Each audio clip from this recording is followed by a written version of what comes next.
Hello students, welcome to Sri Deepchand Chaudhary महाविद्यालय school.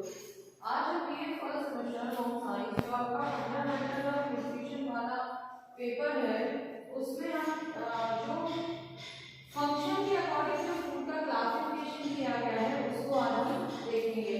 क्योंकि अभी तक जो है आप जो क्लासिफिकेशन देख रहे थे वो नॉर्मल था कि जो किस तरीके से जो है फूड का क्लासिफाई करते हैं, बट अब हम देखेंगे कि फंक्शंस के अकॉर्डिंग यानी कार्य के अनुसार हम किस तरीके से फूड का क्लासिफिकेशन या क्लासिफाइड करते हैं। तो सबसे पहले जो चीज हमारे सामने निकल के आती है वो ये है कि निर्माणकारी यानी कि कहलाता है हमारा बॉडी बिल्डिंग। ठीक है, किस तरीके से हमारी बॉडी का जो है निर्माण होता है, उसमें जो है कौन कौन से जो है न्यूट्रिएंट्स लगते हैं वो हम आज देखेंगे। तो सबसे पहले निर्माणकारी में हम देखते हैं कि ये जो है प्रोटीन जो है वो हमारी बॉडी का निर्माण करता है, क्योंकि जो हमारी बॉडी होती है वो किस चीज से बनी होती है, प्रोटीन से ही बनी होती है। चाहे हमारे नेल्स हो, मतलब हमारी पूरी और बॉडी ही ले ले तो ये पूरी की पूरी बॉडी जो है प्रोटीन से बनी है। चाहे आपकी स्किन हो, चाहे आपके हेयर्स हो, चाहे आपके नेल्स हो, भी हर एक बॉडी पार्ट जो है वो प्रोटीन से बना हुआ है, इसलिए हम इसे निर्माणकारी में रखते हैं। अब बात आती है कि प्रोटीन किन चीजों में पाया जाता है। तो सबसे पहले हम देखें तो हम जो प्रोटीन है वो हम टू टाइप्स में जो है डिवाइड करते हैं। पहला जिसमें कि आ जाता है कि जंतु जगत से प्राप्त प्रोटीन यानी जो एनिमल प्रोटीन होती है उसको हम उच्च श्रेणी की जो है प्रोटीन मानते हैं, जिसमें मांस, मछली और अंडा।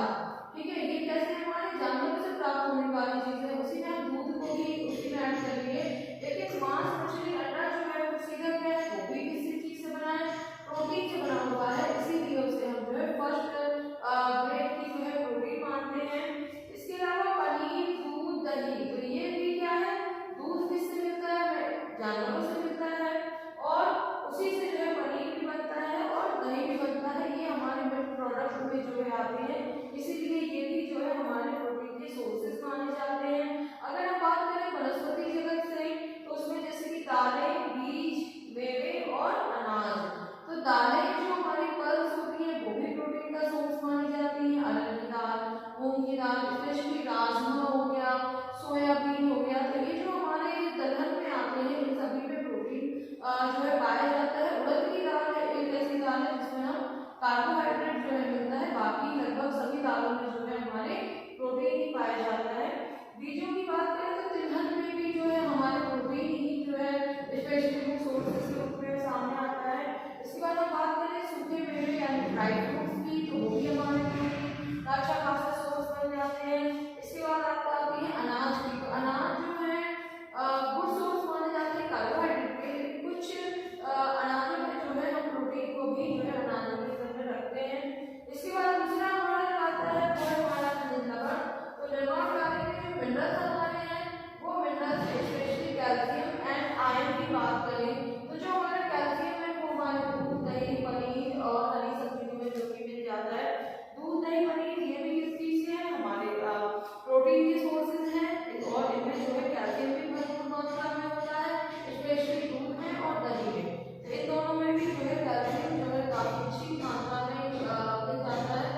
इसके बाद पनीर आया, हरी सब्जियां, तो हरी सब्जियां भी हमारे प्रोटीन का सोर्स होती है, जैसे कि कैबेज, तो उसमें काफी ज्यादा जो है हमारे प्रोटीन मिल जाता है।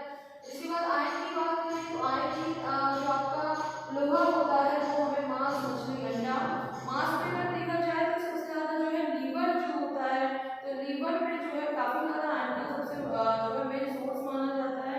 जिन्हें आयरन की कमी हो जाती है, अगर वो लोग नॉनवेज खाते हैं तो उनको लीवर जो है दिया जाता है। तो मांस, मछली, अंडा। इसके अलावा अगर बात करें हम वेज में तो इसमें दालें, सूखे मेवे और हरी सब्जियां जो है ये आपके आ जाते हैं। तो आपने देखा कि जो है फंक्शंस के अकॉर्डिंग बात करें तो हमारे निर्माणकारी में आपके प्रोटीन एंड खनिज लवण जो है मुख्यतः से हमारे आते हैं।